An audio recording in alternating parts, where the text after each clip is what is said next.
Hey guys, we're back with Day of the Dragon King, and this chapter is called The Tomb. Oh, and it's chapter 8. Jack and Annie stood frozen. The silent soldiers did too. Finally, Annie spoke. "They're fake," she said. "Fake?" whispered Jack. "They're not real," she said. "They look real," said Jack.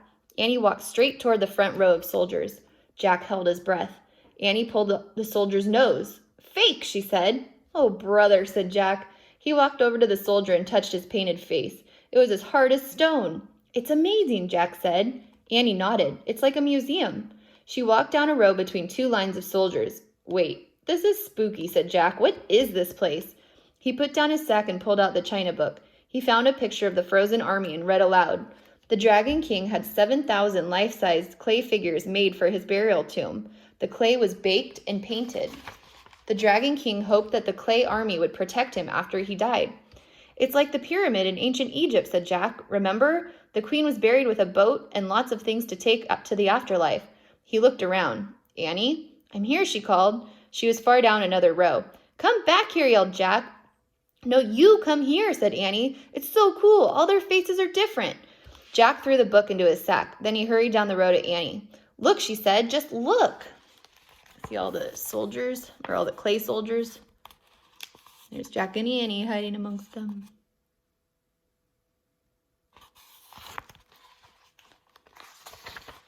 In the flickering lamplight, they wandered down the rows of soldiers. No two soldiers had the same nose, the same eyes, or the same mouth. "Oh man, no wonder so many people had to work on this tomb," said Jack. "They really did a good job," said Annie. "Yeah," said Jack.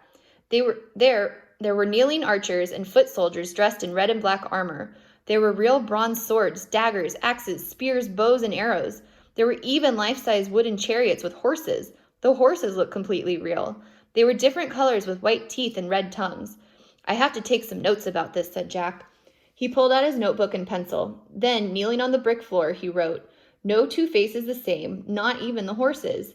"Jack," said Annie, "you know what?" "What?" "I think we're lost," she said. "Lost?" Jack stood up. "We're not lost." "Yeah? Then which way is out?" said Annie.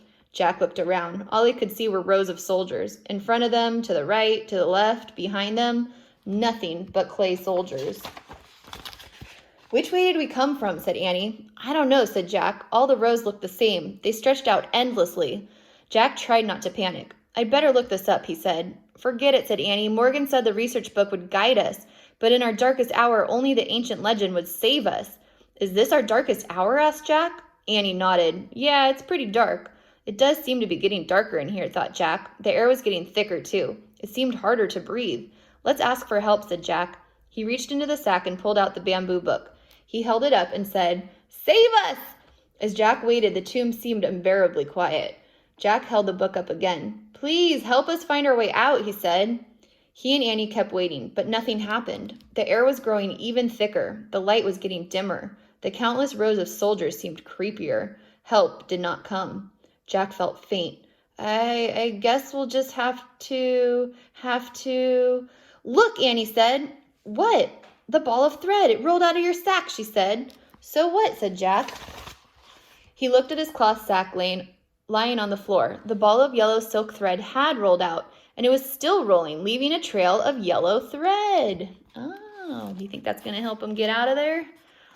Sorry, I don't know I'm showing you that chapter. The next chapter is chapter 9, The Silk Path, and we'll read that on our next video. Bye, guys.